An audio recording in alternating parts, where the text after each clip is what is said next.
ಸೆಲೆಬ್ರಿಟೀಸ್ಗಳು ಜೆಟ್ಲಾಗ್ ಪಬ್ನಲ್ಲಿ ಅವಧಿಗೂ ಮೀರಿ ಪಾರ್ಟಿಯನ್ನು ಮಾಡಿದ್ರಲ್ಲ, ಈ ಪ್ರಕರಣಕ್ಕೆ ಸಂಬಂಧಪಟ್ಟಂತೆ ಒಂದಿಷ್ಟು ಬೆಳವಣಿಗೆಗಳಾಗಿರುವಂಥದ್ದು.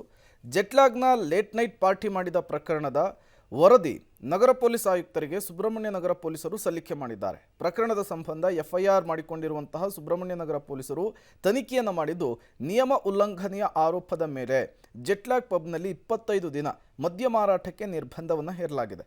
ಅಬಕಾರಿ ನಿಯಮ ಉಲ್ಲಂಘನೆಯ ಹಿನ್ನೆಲೆಯಲ್ಲಿ 15 ದಿನಗಳ ಕಾಲ ಜೆಟ್ಲಾಗ್ ಲೈಸೆನ್ಸನ್ನು ಸಸ್ಪೆಂಡ್ ಮಾಡಿ ಅಬಕಾರಿ ಜಿಲ್ಲಾಧಿಕಾರಿ ಆದೇಶವನ್ನು ಹೊರಡಿಸಿದ್ದಾರೆ. 3 ಬಾರಿ ನಿಯಮವನ್ನು ಉಲ್ಲಂಘಿಸಿದರೆ ಬ್ರೀಚಿಂಗ್ ಆಫ್ ಎಕ್ಸೈಸ್ ಲಾ ಅಡಿ ಲೈಸೆನ್ಸನ್ನು ರದ್ದು ಮಾಡಲಾಗುತ್ತೆ. ಸದ್ಯ ಮೊದಲ ಬಾರಿ ಜೆಟ್ಲಾಗ್ ವಿರುದ್ಧ ಕಂಪ್ಲೇಂಟ್ ಆಗಿರುವ ಹಿನ್ನೆಲೆಯಲ್ಲಿ 25 ದಿನಗಳ ಕಾಲ ಲೈಸೆನ್ಸನ್ನು ಸಸ್ಪೆಂಡ್ ಮಾಡಲಾಗಿದೆ. ಉಳಿದಂತೆ ಸ್ಟಾರ್ ನಟರಾದ ದರ್ಶನ್, ಡಾಲಿ ಧನಂಜಯ್, ಸತೀಶ್, ಚಿಕ್ಕಣ್ಣ, ಹರಿಕೃಷ್ಣ ಅವರಿಗೆ ನೋಟಿಸನ್ನು ಮಾಡಿ ಘಟನೆಯ ಬಗ್ಗೆ ನಟರಿಂದ ಮಾಹಿತಿಯನ್ನು ಪಡೆದುಕೊಂಡಿದ್ದಾರೆ. ತಡರಾತ್ರಿ ಪಾರ್ಟಿಯಲ್ಲಿದ್ದಂತಹ ಎಲ್ಲ ನಟರನ್ನು ಕೂಡ ಸಾಕ್ಷ್ಯ ಮಾಡಿದ ಪೊಲೀಸರು ಪೊಲೀಸ್ ಆಯುಕ್ತರಿಗೆ ವರದಿ ಸಲ್ಲಿಕೆ ಮಾಡಲಿಕ್ಕೆ ತಯಾರಿಯನ್ನು ಮಾಡಿಕೊಂಡಿದ್ದಾರೆ.